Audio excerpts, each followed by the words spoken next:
Welcome back. It is July 20th, so well past the halfway mark of this month, and we're heading towards the end of the month. And it has been very slow sales-wise in my eBay shop. So I've been doing everything I can to keep traction. May this year was very slow compared to the earlier months of the year. Maybe I would say less than half profit as the other months. And then I thought maybe we're just entering the bad summer months that everybody talks about. But then June, sales really picked up. I did very well in June. Now July, I thought was just going to continue that trend, but first day of July was bad, and it really hasn't gotten much better. I'm aiming to make. I was aiming to make $140 a day this year, trying to get to a $50,000 profit for the year. But I haven't even made that mark. Right now, I'm bringing in about $108 a day. And at this point, if I want to get to that 50 grand, I need to be making over $170 a day. So it's probably not going to make it. But I have been working to try to improve things. I've been listing more. I changed my listing strategy from, like, I used to try to list at least 5 items a day. And if I went more than that, then that was great. Now I'm trying to list $200 worth of inventory a day, which is probably not high enough. I think it's probably reasonable to say if I want to make 170, I should be listing twice as much as that, so $340 a day probably, which that's just not feasible for me. So I'm just going to keep doing what I'm doing right now. I'm trying to list $200 a day. It's not always easy. Sometimes I get a good item that I can list that's worth $300 or $400, and then I list that one thing and I'm done for the day. But other times I'm just having, $12 and $15 and $20 items, so I have to list 10 or 12 items a day in order to get to my goal of $200 a day. So I'm going to turn my notifications off on my phone so we don't get interrupted again. So the other thing I've been doing is, like, I'm always sending out offers. Typically I'm sending out 10 or 15% offers anytime I have the opportunity to do that. So maybe 50 times a day, or 50, I have the opportunity to send it to 50 people a day. And those things don't usually result in sales, but sometimes they do, and it only takes a few seconds to do it, so I don't mind doing that. And then the third thing that I've been doing is discount events. So right now, anything in my shop that is over 90 days old has a 20% off discount on it. So this is a way to try to move older inventory. Sometimes I do like 30 days to 90 days, 10% off, 90 to 120, 20% off. And as items get older, I just get a deeper and deeper discount. Right now, I'm just doing 20% off everything. But one thing I have not been doing much of is ending my listings and relisting them, which I've often heard people recommend. There's 2 ways of doing this. You can just end an item and relist it. You can end an item and click a button that says sell similar. I've heard people say that they do different things. I've also heard other people say that they do the same thing. I typically, when I do these relistings, I just do a relist. And it's a little bit easier for me functionally. There's less opportunity to make a mistake. So I usually just do end, relist. And I usually do, like, I would say 3 to 5 times a week, I'll end my 5 to 10 oldest listings and relist them. But what I tried recently is just do relist a much bigger group. So one day last week, let's see if I can figure out which day it was. I think maybe Thursday or Wednesday, I relisted like 35 to 40 items. I can't remember for their number for sure. And that day each of those days I got 6 sales. So it was either Wednesday or Thursday that I did that. Now that I'm thinking about it, maybe I did 30 items both of those days. So 6 sales in one day currently is high. I've been, like, that's typically like the earlier months of this year. I was selling, I would say, 6 to 12 items a day. Then during May, I was selling, 1 or 2 or 3 items a day. Some days no sales at all, which seems like it's been unheard of for me for the last few years. But that's where I am again now in June. in July, I'm hitting like 3 sales a day, 2 sales some days, 1 sale some days. I don't think I've had any no sale days in July yet, but anyway, this morning I thought I'm gonna just go gung-ho and I'm going to relist the 300 oldest items in my shop. So yesterday I had only 1 sale and it was a very low value sale. I'll pack that up tonight. I think it's like $11. $11.82. I still have to pay shipping out of this. This was some Craftsman sockets.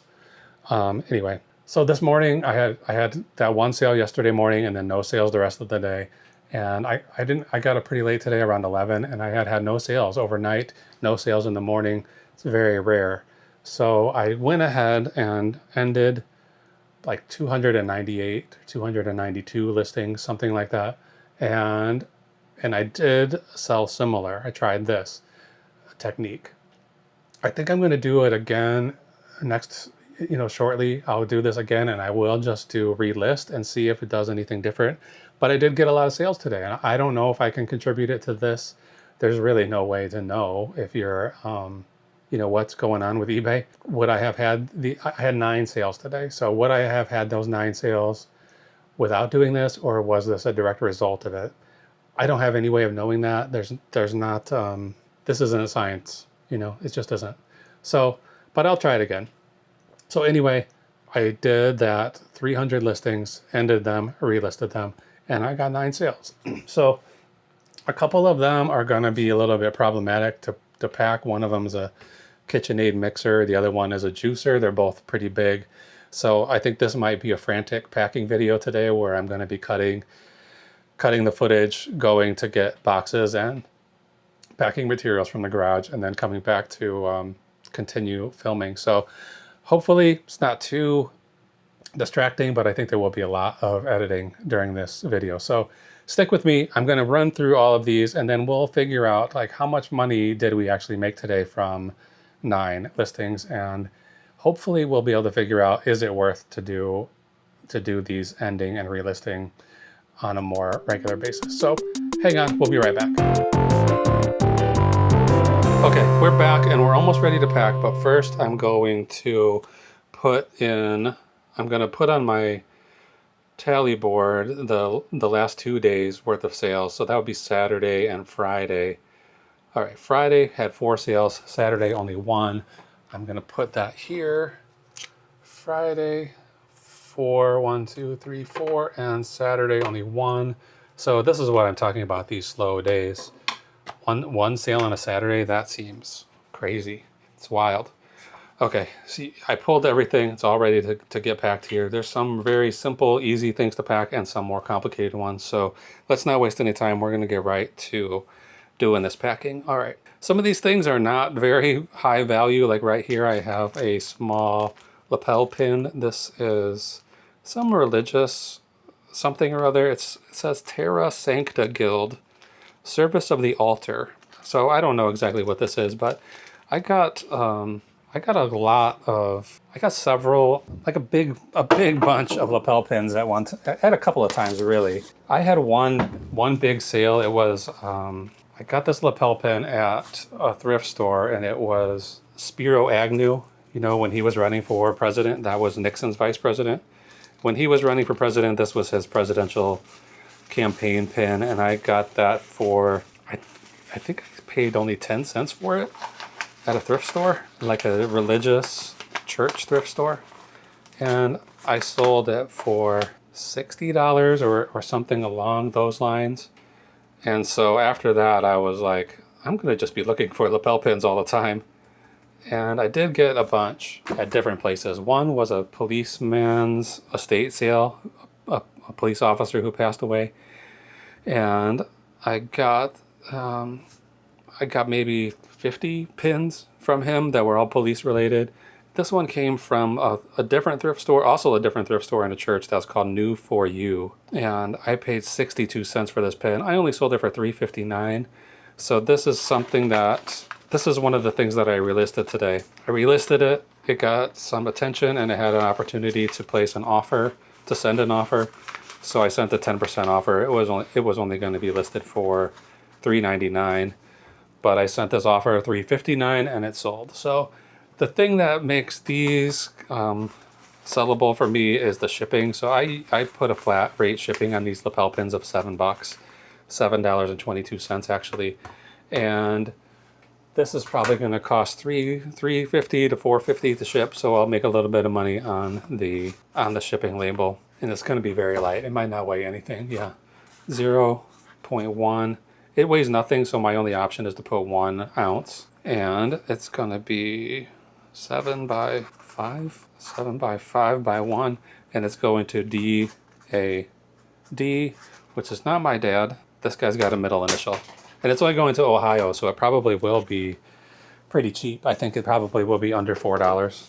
I hope. All right, next up, I'm gonna skip around here and do some. Should I do the simpler ones, or should I mix up some simple ones and some complicated ones? I'm just gonna do them in order that they.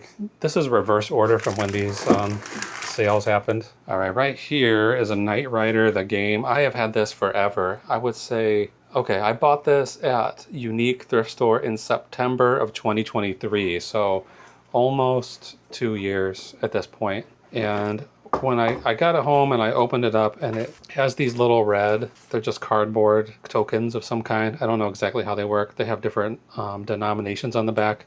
I don't know how to play this game, but there was like one missing. And so what I decided to do was make some replacements. I just made these myself, and I had a hole punch that just happened to be exactly the right size for this. So I made a bunch, and then I advertised it as saying, this game is ready to play, because I created duplicates, reproductions, and put them in there. So the game is ready to play. I think the buyer understands that these would be aftermarket little tokens on there. And it's mostly complete. And, you know, the box is torn up a little bit. I paid, what did I pay for this? $2.25 at Unique 3 years ago. And I had been marking, this was a sale item, so it was down to like $16. Okay, we got a lot of boxes out here to go through still, but I'm gonna try to find one that's gonna fit this board game. Okay, so I had marked this down to like 16 bucks, but when I did all this relisting, I thought I'm gonna put everything back to the original price. I don't have time. Like if I'm relisting 300 items, I'm not going to be able to go through them and check the current day market. You know, that's not practical. So I just relisted them at the price that I thought they were worth when I originally listed them, and it turns out I was right for this one anyway. It sold for $25.99. That's better than $16.99, which is what it had gotten down to. So good.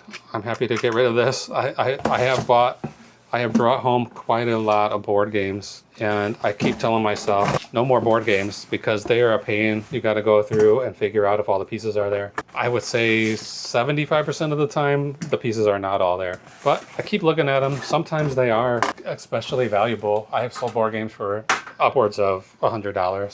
See that I went up here. I've got to straighten this line out. These other lines are fine. Okay, so that's my resizing tool. I'm going to make this box a little bit shorter so I don't have to fill it with so much packing material. So that tool just puts a little perforation here that gives a good line to bend on. That one's fine. This side will be fine. And then these sides, trying to decide if I'm gonna, I guess it depends on weight, because this is a lot of extra flaps for something that isn't really fragile. I'm not that worried about this thing getting damaged. We're at 205. If I put paper in there, is it going to be over 3 pounds? I don't think so. So I probably won't cut these flaps off, but I'm not going to tape everything up until I do a final weigh in and figure out if this is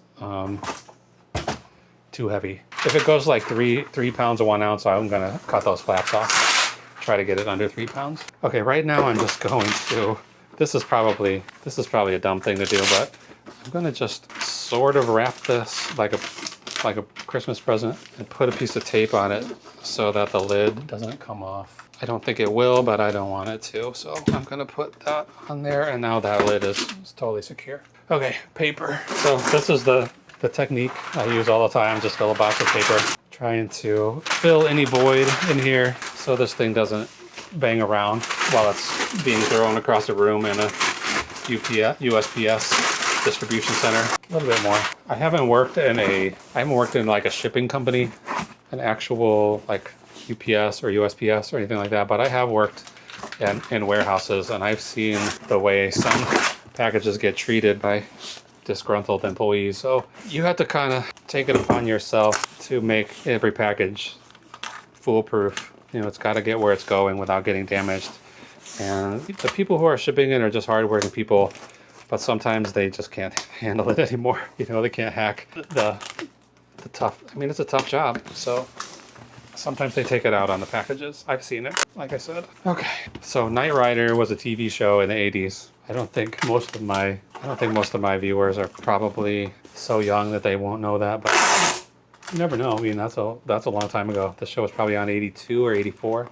This game came out in 1983. All right, I'm gonna retape this bottom just to be safe. And these kind of labels usually pop right off, no problem. This kind I'll have to cover, and I have a bunch of labels here that I accidentally got that don't fit in my printer. You can't print a label on these, the shipping label, so I use them all the time just for covering up stuff. This one's gonna get covered up too. At least when I put the finished label on, I'll put it right on that, right over this part. I'm using this gold marker because sometimes when you put the black marker on white, okay, this is 212, so it's under the 3. Whoops, 212. Sometimes the black marker shows through when I put the actual shipping label on, so I'm occasionally, when I think about it, I use this brown marker to hopefully have less of this writing show through the label, the shipping label. Okay, Knight Rider is going to WH, and where is this? Alabama? Okay, next up is this KitchenAid. Let me figure out what I've got here. So I have all these really big boxes. Is this one big enough? But this is gonna need a lot of padding, and I have a lot of styrofoam in the garage. So, and there's styrofoam right here. So I'm gonna be going out there. This is probably gonna be the one. Even this might not be big enough. This thing is very heavy, these KitchenAid mixers. I got this one at a garage sale. I think I paid $40 for it. Yeah, I paid $40 for it. I had it listed for quite a while. I was kind of surprised that it's taken so long to sell. So I got this in September of last year, and I thought it was going to just fly right out of here. But it's been, whatever that is, 10 months almost a year, and it's still sitting here. So this is another one that just got relisted. The pin got relisted, the Knight Rider got relisted, this got relisted. I think this couple of these shirts on here that sold coming up later got relisted. So it does seem like this ending and relisting has worked, because this has been floating here for quite a long time, and it finally sold for $149 or $139. So after all is said and done, I'll probably make like 50 or 70, between $50 and $70 on this. Let's see if it fits in here. Yeah, this box is gonna do it. It's actually probably too big. Where's that other one I had? I left it out here. This one's gonna be too, I mean, this is basically the same size, but it's the length this way that's really too much.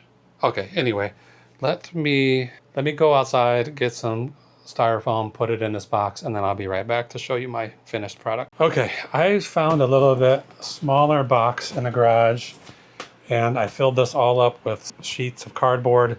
I put the KitchenAid right in the center, and then I packed more styrofoam and paper all around it. It's pretty ugly, so I decided to not show you that whole process. It was labor intensive, and I mean, it looks terrible. So turn that fan off so it won't cause any audio issues. So anyway, yeah, this was an intense pack right here, and it's only going to Ohio. So hopefully it's gonna work out just fine.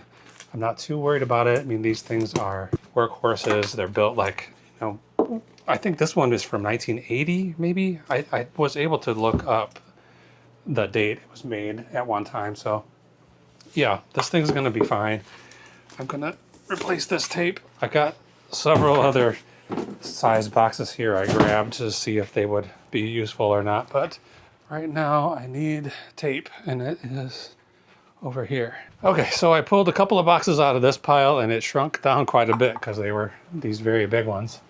So let's get this thing weighed and get ready for a label. I think I'll put the piece of tape across here.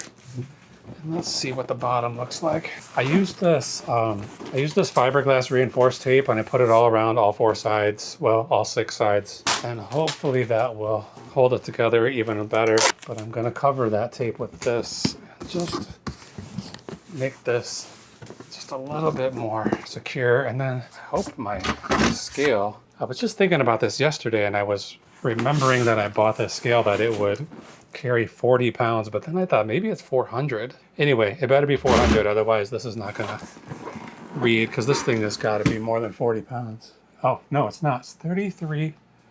All right, marker. This is going to be going to FedEx. So right now it's 33.6. KitchenAid. I'm going to like test the pricing and round this up a little bit because FedEx is notorious for adjustments, charging up. So this is going to be 24. So I'm rounding this up as well. And this box has some kind of bulging in it, so I'm going to have to really be careful about it. It's 20.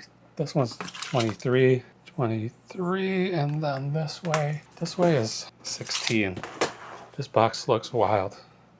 I could have taken my time on this. On these larger items that are going to FedEx, I put in a 3-day handling time because I don't want to be in a rush if I don't have the materials I need right on hand. This is going to KB.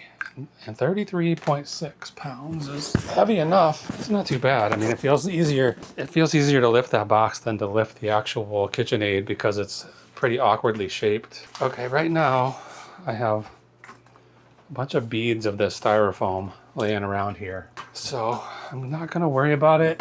It really stresses me out having that there. But right now I'm just gonna move on to my next package and then I'll clean up this stuff later. Okay, what is the next package? The next package is this little lot of, this is like a goalpost, some football, a bunch of different pieces for a board game called NFL Showdown. This is what I was talking about earlier. When you buy board games, they don't have all the pieces. But in many circumstances, depending on the game, how sought after the game is, you can lot those. I mean, you can break up the game and sell it as parts. So this game I bought, I'm pretty sure I got it from the Goodwill bins. This was in February. The only problem with parting out games is that you just have to wait until the right person who really needs that exact part comes along and wants to buy it. So this hasn't been too long since February. It's July now, so 4 or 5 months this has been listed. I probably paid something like $1.40 or $1.80 or something like that for the whole game. And I think it was selling for like probably between 25 and 40. But of course, pieces were missing, so I can't sell it. But I did put a cost of goods on this of only 40 cents on this part here. And this sold for $10 plus shipping. So it's not a big profit here, but I made my money back for sure. However much I spent on the whole game. Oh, these styrofoam beads, I'm just gonna get rid of them. I just can't stand to look at those things. Okay, I'm just gonna write football. I don't know what that means. And this is gonna be pretty light, 7 ounces. This box is 10 by 7 by 3, 13, 11 by 3. And it's going to an H. Where's this going? Ohio. So everything's going to Ohio today, seems like. All right, what's next? All right, this thing. I'm gonna save this for last. This is a Jack LaLanne juicer. I'm gonna package these other things and come back to that because I'm still sweating from that KitchenAid.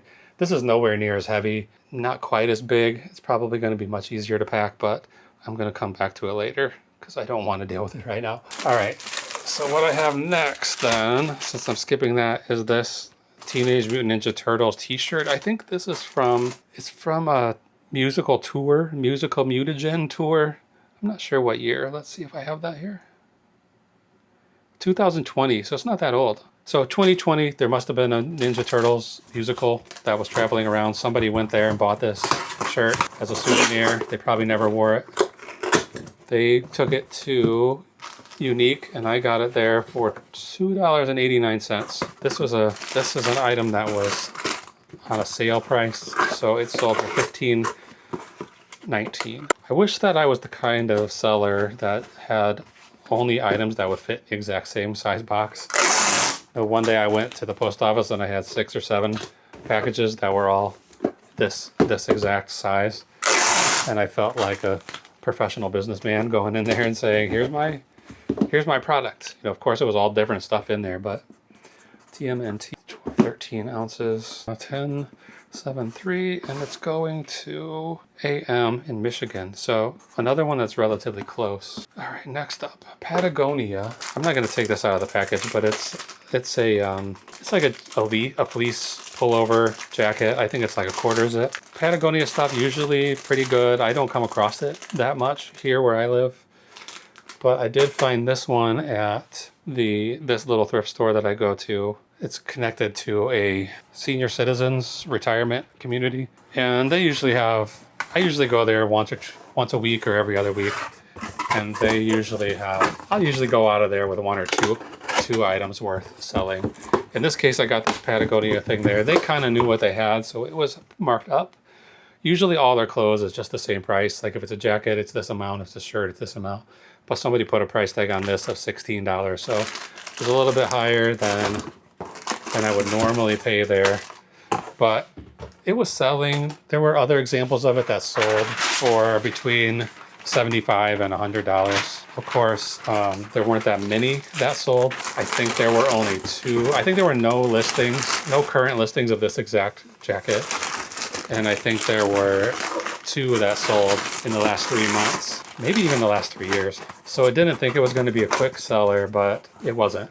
I got this in January of this year, so it's been sitting for a while, and I was a little surprised that it sat that long. But today somebody sent an offer. I think I had it listed for $89. Somebody sent an offer of $70, so $16. I paid for it. Sell it for $70. That's okay. So yeah, sold it. $70. So what are we gonna make? 50. Probably make like $42, $45 on this. Patagonia, 1 pound 3, 13 by 11 by 3, and it's going to CS in Massachusetts. So finally one that's going kind of far. All right, next. This is, I'm trying to see if this will fit in this box, and it will. So this is Popular Mechanics for Kids DVD set. There's five discs here, 4 episodes on each one. I'm pretty sure, I'm gonna go check my notes, but I'm pretty sure I got this from the House Clean Out estate sale. The last one I went to, that I have sold quite a lot of stuff from that sale. It wasn't even a sale. It was just, they had the sale already. They sold everything they thought they could sell. And so they just opened the doors to the house and said, come and get it. Take whatever you want. And I got quite a lot of stuff there. Some bowling ball bags, some bowling balls, a lot of crafting magazines. And I grabbed these DVDs. I think this is like, Popular Mechanics. Well, I don't really know exactly what Popular Mechanics is, but I think this was probably a TV show that was on National Geographic or something like that. Anyway, they were free. And they sold for $18.39. So again, this was another sale item, 20% off. Otherwise, it would have ended with a 99 cents. I usually do that pricing structure. So $18.39, paid nothing for it. Good enough. All right, Pop Mech. See if I can remember that. Pole Mech. 1 pound 7 ounce. Yeah, 10 by 7 by 3. I really just put this in this box because I wanted to have a bunch of boxes the same size. BF. This is going to Wisconsin, so another close by sale. All right, next, another shirt. This one I think was just listed today. Listed today and sold today. And so that tells me I probably underpriced it, but I'm happy with this price. This is a polo. It's like a golf shirt. It has a Chicago Police logo on the breast. So there is eBay has a policy I think they call it government uniform policy or government something policy.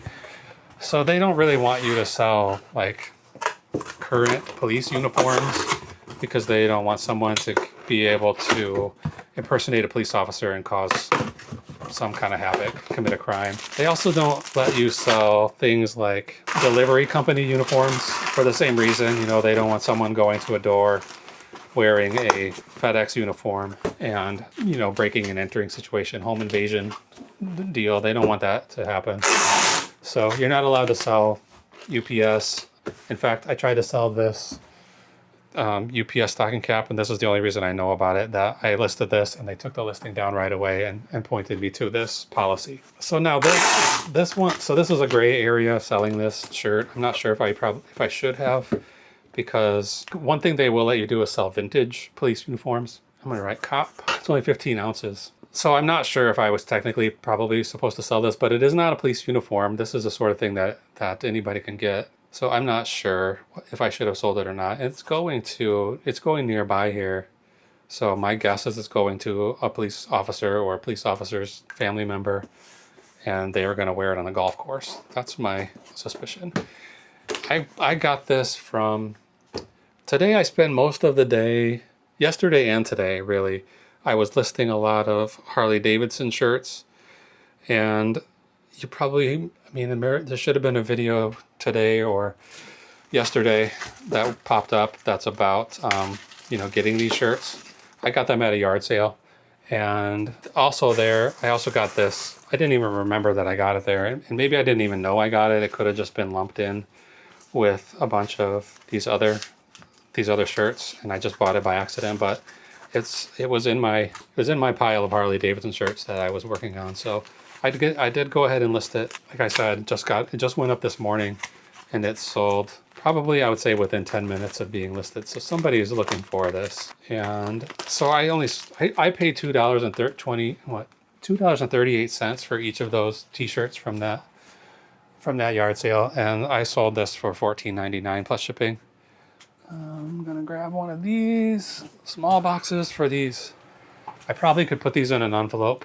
They're Craftsman sockets. I have a bunch of these in my store, and I sold a lot, but there's still a lot that are just sitting. And I guess it's the same situation as a lot of things, where it just has to wait for the exact right person who wants a 7/16 deep well socket or whatever. So I had this listed for $7.99 for these two sockets, and I sent an offer out for 10% off. So it sold for $7.19 plus shipping. I think it's probably $7 shipping, and this is probably going to cost $4. So we'll make a little money on this shipping. Whoops. So this box is overkill for those. I probably could have done an envelope, like I said, but I didn't want to. Sockets, 9 ounces. 6 by 5 by 5 these boxes are, and this is going to GLM. Okay, now we gotta tackle this juicer. That's the last thing here. All right, what box are we gonna use? This juicer came from the same thrift store I was talking about earlier. That's 13 inches. The one that's attached to a nursing or a senior facility, and I didn't really look at it closely enough because I went there, I saw it, I knew I was interested in it. This is Jack LaLanne. He used to promote these on television, so I know this is like probably not the best juicer that's ever been made, but it's one that people would have name awareness of because of those old infomercials. Jack LaLanne was like a old-timey bodybuilder, strong man or something, and in his later years he was on television telling people that the secret to healthiness is juicing vegetables and fruits.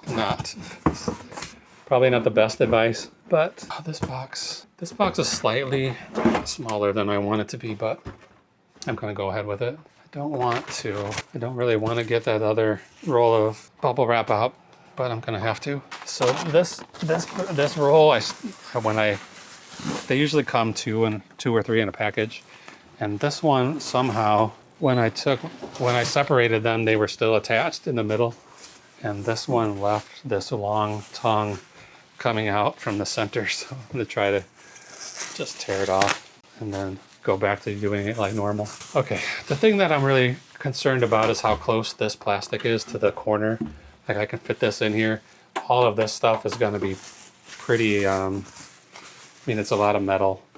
It would be pretty foolproof, break-proof, but this part, not quite so much. Oh shoot, this one is this piece of bubble wrap is all tangled up on itself from the way it came out of that roll. All right, I'm gonna go ahead and tape a little bit onto the machine.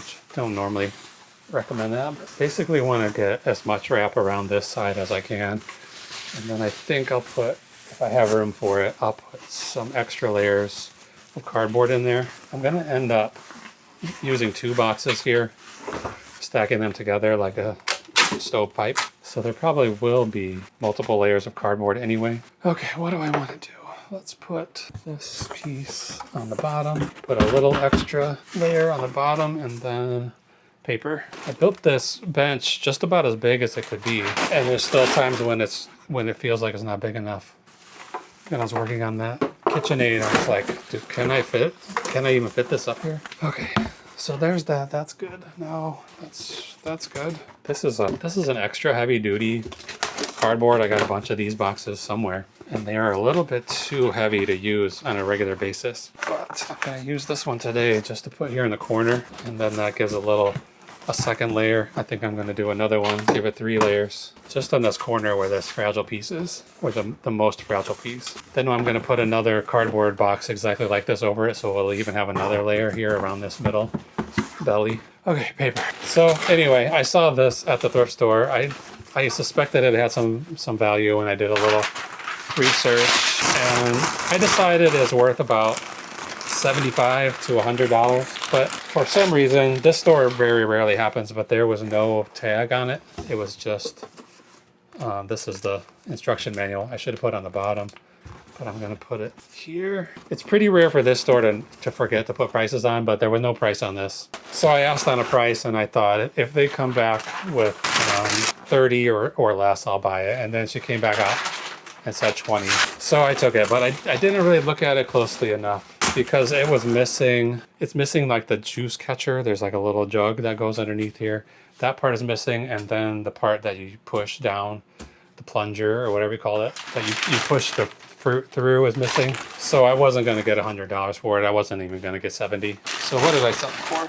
$59.99. So $20. I guess I might be greedy, but I'm usually looking for 10 times what I pay for something, if I can get it, especially if I'm paying small amounts. Like if I pay $2 for something, I want to get 20. In this case, I would have been happy to pay 20 and get 100. So that'd be like 5 times.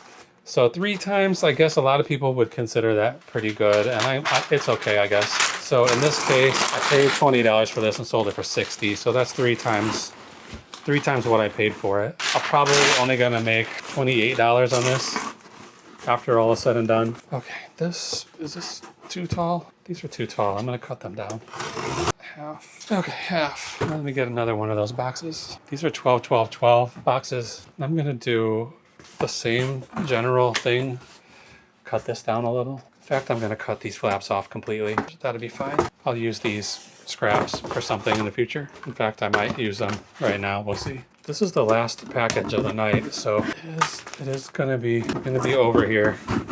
Be over and done with pretty soon. Okay, I'm gonna fill the top of this one a little bit. We're just gonna go right over the top. I don't know if you can see what I'm doing or not. I'm pretty close here, and this box is pretty big. Okay, I'm gonna get these corners punched in, and then this box should just slide together. These corners again. There it goes. I think this might end up, these 2 big boxes are gonna end up at FedEx. Good. That's as tight as it's gonna get. I'm trying to move fast now because I don't want to be here all night doing this. We gotta be done here. We still gotta buy labels and go over profits. So yeah, once I'm done with all these boxes, I'm gonna just use a little bit of this fiberglass tape. It's expensive, so I use it as sparingly as I can. Like this stuff will not tear. It's super sticky too. If it sticks to itself, it's a problem. And this, the tape gun won't even cut it. I've got to use a knife. Okay, I'm just using a piece of tape here to cover where I crinkled it, stuck it to itself. All right, this weighs 13 pounds, juicer, and it's going to be 13 by 13 by 18. I might round some of these numbers up too when like I was talking about with the KitchenAid, because if this is going to FedEx, I don't want to get those oversized adjustments. TK. This is going all the way to Texas. Okay, save these. All right, I'm gonna go into the eBay app and buy, or the eBay webpage, and buy labels for all these packages, and then I'll come back and tell you exactly how much money we made on each of these items and what our total profits for the day were. So hang on. Okay, everybody's got labels now. These are the two big ones that are going to go to FedEx. I'm going to go put them out in my car tonight. Everything in the IKEA bag is USPS. That'll all go out on the porch, and my carrier will pick them up for me tomorrow while I'm at work. So it's about 93 something in shipping labels. So not inexpensive shipping label day. So let's go through everything and we'll see what we did for profits. Okay, the last thing I packed up, the two little Craftsman sockets, that was the only thing that sold Saturday, and that was $6.41. So that gives us a total profit for Saturday of $6.41, which is really going to mess with our average profit per day. Now, next up, let's go to the bottom. The next thing up was the little pin. It was the Terra Sancta religious pin. That after fees and everything, that earned $4.11. The Knight Rider game, the board game, $17.21.